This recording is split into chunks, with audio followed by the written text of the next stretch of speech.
हे नाथ ऐसी कृपा करना, हे दीन दयाल, हे दीनानाथ, कि कभी दुनिया के सामने मुझे झोली ना फैलाना पड़े। रोना भी पड़े तो महादेव आपके मंदिर में आकर रोना पड़े, भटकना भी पड़े तो आपकी कथाओं के लिए भटकना पड़े। नाथ ऐसी जीवन में कभी दुर्गति मत करना कि दुनिया के सामने झोली फैलाना पड़े। और भैया याद रखना, भक्त भटकता भी है तो महादेव के लिए भटकता है, रोता भी है तो उनके लिए रोता है।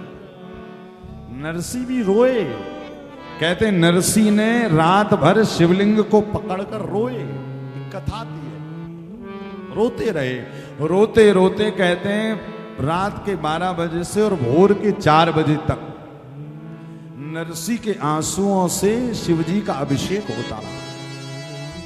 मेरे महादेव इतने में ही प्रसन्न हो गए, कहने लगे वाह नरसी वाह, लोग तो गंगा जल से करते हैं, नर्मदा के जल से करते हैं, समुद्र के जल से करते हैं, ऐसा भक्त मैंने पहली बार देखा जो अपने आंसुओं के जल से मेरा अभिषेक कर रहा है। मांग क्या मांगता है? नरसी ने कहा नाथ मैंने तो आंसुओं से अभिषेक किया आपका। महादेव ने कहा आंसू भी कोई साधारण नहीं, आंसू दिल से निकलते हैं, ये दिल का जल है। ये भक्त जब दुखी होता है, आर्त भाव में जाता है, तो उसके अंदर से जल निकलता, उसी का नाम आंसू है।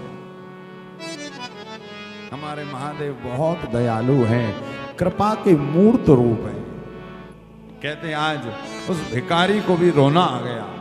उसने कहा नाथ आज तक मुझे पता नहीं था कि शिव इतनी दयालु हैं, शिव इतनी मैं कभी मंदिर नहीं गया, मैंने कभी शिव शब्द का शा भी नहीं कहा, और अभी भी मंदिर में आया हूं तो केवल भोग के लिए, पदार्थों के लिए।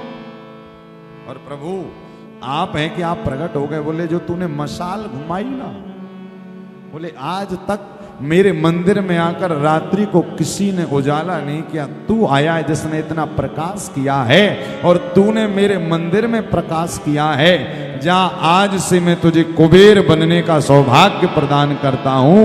जो भिखारी को भी कुबेर बनाने का सामर्थ्य रखे वही मेरा महादेव है।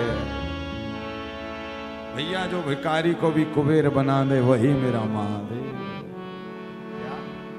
इसी कारण बाबा बड़े दयालु। कहते उस गुणनिधि का जब दूसरा जन्म हुआ तो याद रखिएगा पूर्व जन्म का संस्कार हमारे जीवन में पक्का आता है और रहता है।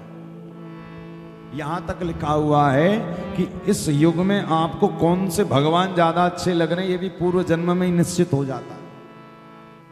यदि आपको भोले बाबा अच्छे लग रहे हैं ना तो समझ जाओ कि आपने पहले इन्हीं की भक्ति की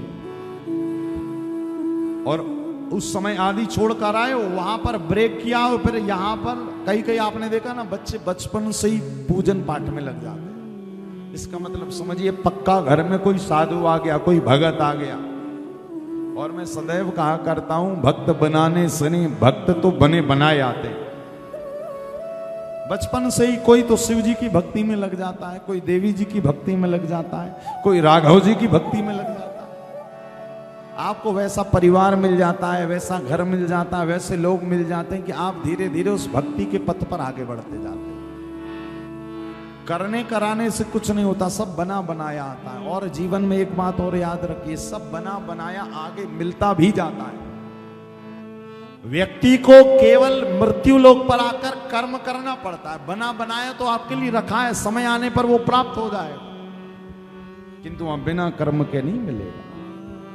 तो कहते हैं पूर्व जन्म का प्रारब्ध तो आता ही वही। जैसे आप इस जन्म में आए हो और आपको शिव पुराण बहुत अच्छी लगे, कन्हैया की कथा अच्छी लगे, राघव जी की अच्छी लगे, कहीं भी देवी जी का मंदिर देखो तो मन करे एक बार जाकर प्रणाम कर ले, तो समझ जाइएगा आपके अंदर जो परमात्मा बैठा है ना वो वही बैठा है, वो शिव ही बैठा है, वो कृष्ण ही बैठा है, वो राम ही बैठा है। कैसे आप समझिएगा कथा। भोले बाबा शिव जी के परम प्रेमी हैं।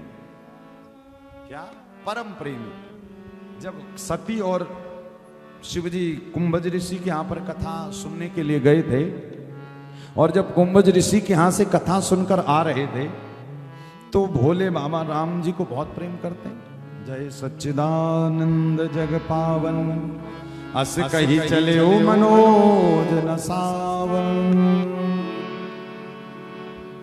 कहते हैं वहां पर एक चौपाई और आई है कि भोले बाबा ने जब राघव जी को देखा तो राम जी रो रहे हैं और यहां पर भोले बाबा को अति हर्ष हुआ मन में, बड़े प्रसन्न हो गए।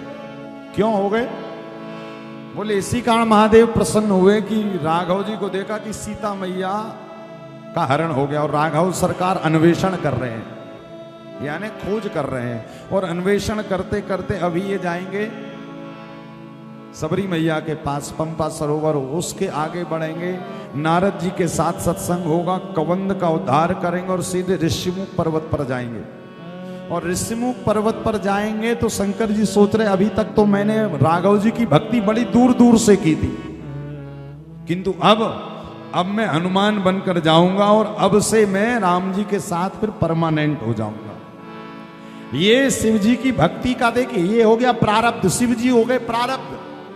और जब वो हनुमान जी बनकर गए तो वो हो गए वर्तमान, यानी व्यक्ति का प्रारब्ध, शिव जी का प्रारब्ध हनुमान बनकर क्या हुआ कि भक्ति के रूप में साक्षात राघवेंद्र सरकार में लगे।